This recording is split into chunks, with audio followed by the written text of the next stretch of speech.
My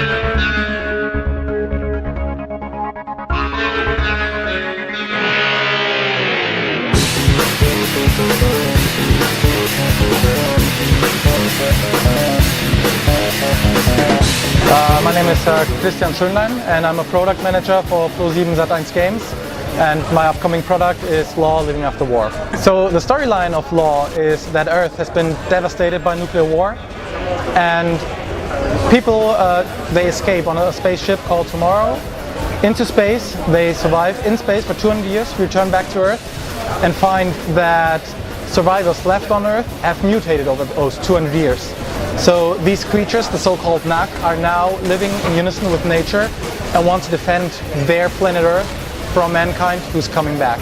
So the main feature of the game is that we mix classic MMO, like Instance Dungeons, with a real-time strategy part that we play in PvP. So you battle for resources, you build your own base with these resources, and you try to get those resources to your base, and then you actually trade these resources like you would in a stock market.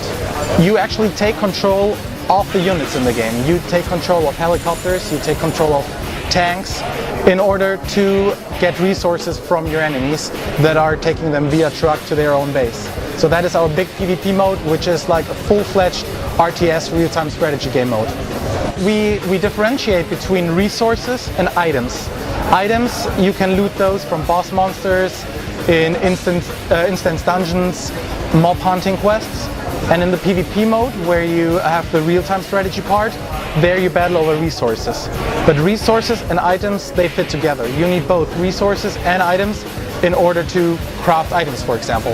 We have two fractions, the human and the Neue, and for each race we have 3 character classes. We don't want to spam the player with like a million character classes that all play the same. We have 3 unique character classes. We have the warriors, which are your tank unit. We have the ghost, which is an assassin or ninja. And the most interesting class is the esper, which is basically a magician, but at the same time kind of like a mechanic.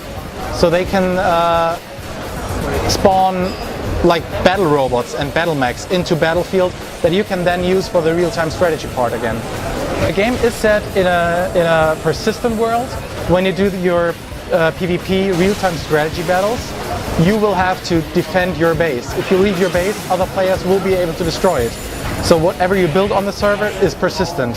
But we still have instant dungeons for your party or your guild to actually fight boss monsters and loot items that again you need for the resources. We are targeting for release in early 2012 with a closed beta in November 2011 and open beta in December 2011. Hope you like the game and see you on the battlefields of L.A.W. Living After War.